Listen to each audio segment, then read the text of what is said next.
কেমন আছো বন্ধুরা? আশা করি সবাই ভালো আছো, আমিও খুব ভালো আছি।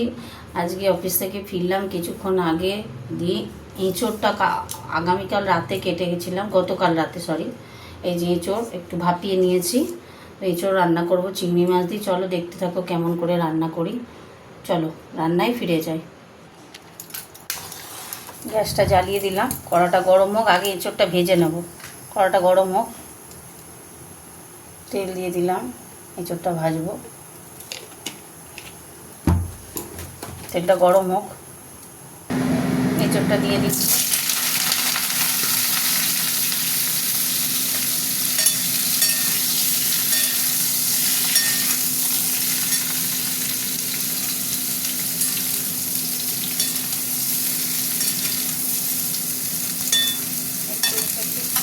আঠা আঠা গন্ধ বেরোতো, একটু ভাপিয়ে ফেলে দিলাম জলটা। আর একটু ভেজে নিলে টেস্ট হবে ভালো, তাই না? হতে থাক ভাজা ভাজা। ভাজা হয়ে গেছে, এবার নামিয়ে নেবো।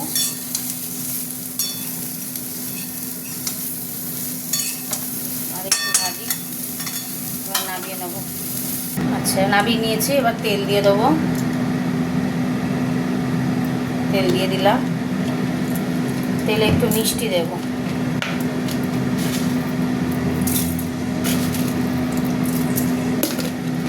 এই মিষ্টি দিলাম, আর দেবো না, একটু গরম হোক।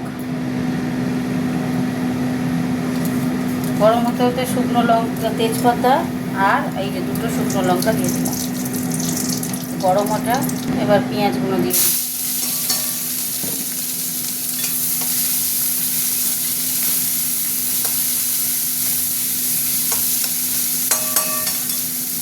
পেঁয়াজগুলো ভাজা ভাজা হবে।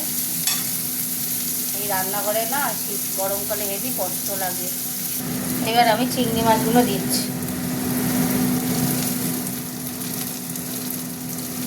চিংড়ি মাছগুলো দিয়ে দিলাম।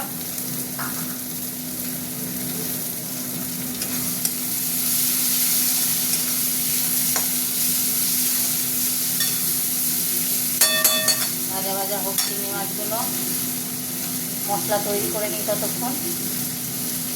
দেখছো চিংড়ি মাছগুলো ভাজা ভাজা হয়ে এসছে। এবার দিয়ে দেবো আলুটা। আলুটা একটু ভাজা ভাজা করবো।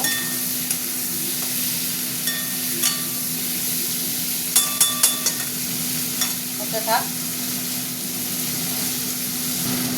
আসলে আলু ভাজা হয়ে গেছে। এই যে আদা রসুন লঙ্কা গুঁড়ো হলুদ গুঁড়ো সব দিয়ে, জিরে গুঁড়ো ধনে গুঁড়ো সব গুঁড়ো দেওয়া, এই দিয়ে মশলা এবার কষবো। নুন দিয়ে দিলাম।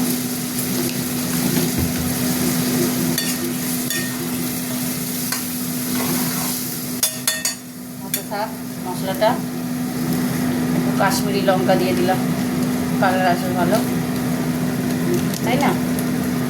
কাশ্মীরি লঙ্কার কালার আসবে। হতে থাক মশলা। আচ্ছা, এই মশলা কষার সঙ্গে টমেটোটা দিয়ে দেবো।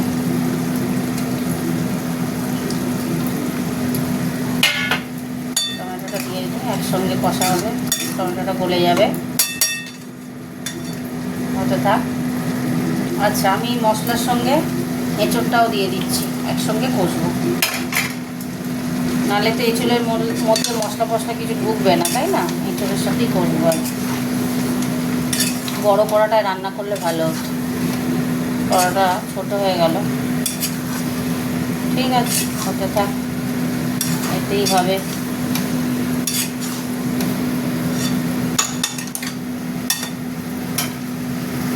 বন্ধুরা একটু দই দেবো, একটু দই দিয়ে দেবো।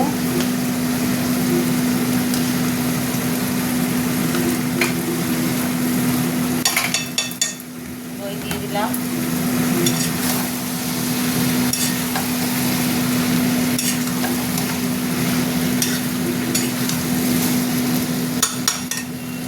মশলা কষা হবে, হতে থাক। ওগুলো তলায় লেগে যায়, কয়েকটা লঙ্কা দিলাম, তলায় লেগে যাচ্ছে গো। কষা হয়ে গেছে, জল দিয়ে দিলাম।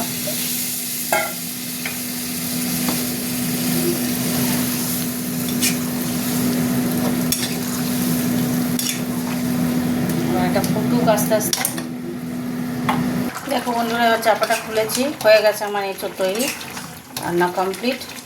এই দেখো, দেখে নাও, এই যে এঁচোড় নরম সিদ্ধ হয়ে গেছে, এঁচোড় সিদ্ধ হয়ে গেছে, দেখছো মধ্যখানে কচি এঁচোড় তো, এই যে আলুও সিদ্ধ হয়ে গেছে। এবার হয়ে গেল। এটা তো আর গরম মশলাটা মনে হচ্ছে নেই, শেষ হয়ে গেছে। একটু ঘি দিলে বা ব্যাটার দিলে ভালো লাগতো, কিন্তু সেটাও নেই গো, করা যাবে আর। এটা কী আছে, গরম মশলা, একটা গরম মশলা বলে, আচ্ছা এটা দেখছি দাঁড়া। গরম মশলা ছিল, এই যে অল্প একটু দিয়ে দিলাম, এখন একটু অল্প দিয়ে দিলাম, গ্যাসে একটু নেড়ে দেবো, আমার হয়ে যাবে রান্না।